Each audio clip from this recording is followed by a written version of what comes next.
You behave differently in front of different friends. Does that mean you're fake?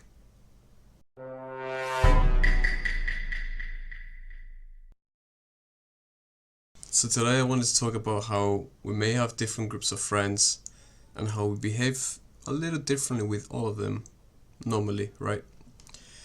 With some of them you may be laid back, with some of them you may be energetic, with some of them you may be a little bit gay, with some of them you may be a little too straight. Whatever it is, right? And I'm going to talk about how to have some peace of mind and how you are not being fake to any one of them, and that there isn't multiple versions of you, but only one you. You may be trying to look for the personality that trumps over all of them. Which one is the number one? Which one do I want to do the most? But this is a train of thought that's going to get you nowhere, to be honest. And you may have been told from others or from yourself that if there is one personality that you're scared to show in front of everybody, you should get rid of that one. But this is not necessarily the case. There's good points in being versatile and being more colorful of a person. It still tells you something though when you have a personality that you don't want to show to somebody else. It just means that you have priorities. So an example from me would be, to my best friend, I wouldn't show him, I wouldn't talk with him the way that I talk with some of my other friends, where it might be a bit sus or it might be a bit whatever. There's just different moods, different atmospheres with everybody, and playing around that just makes you all the most smarter. And we do it naturally, and in this video I'm going to show you how to have more control over that. But first we must talk about how these personalities are formed. So what happens is, this is all part of us. Whenever you meet somebody new and you behave in one way or another, it's all part of you in the end. But what happens is, your first impression with somebody creates an identity with that person. Your relationship with that person has an identity now. And the other person views you as that identity, and it makes it all the more easier for you to then behave accordingly. Let's say, for example, that you join a jiu-jitsu club, and that in this club you are competitive and you are more playful. These people will view you as such. But then you go to a reading club, and then you present yourself as somebody that is more that likes to think more, right? That very bad examples, but you get the point. People will view you in the first impression, and it's hard to fall out of the first impression. You kind of get stuck with it.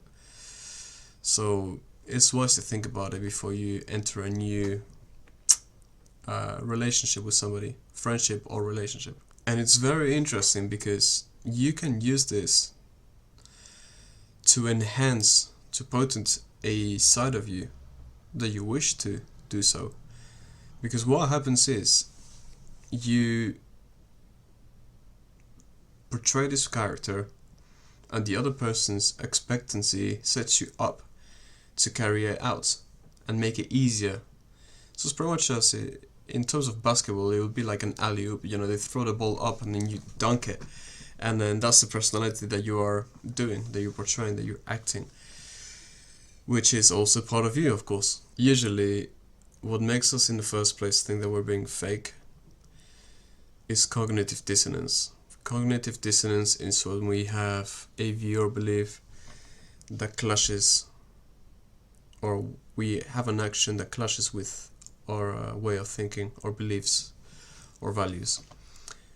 And that's the dangerous part about this practice, even though it's worse when you leave it alone, because at least with this video you're trying to learn how to take control of that. But when you leave it alone, you may behave in a way with one group that does not align at all with how you really feel, and you'll end up being uneasy, unhappy in your own skin. And if you've ever felt that, it's a horrible feeling. So it's just something to note and be aware of. Now, in here obviously I want to give you life hacks and tricks. So here's something that you can try.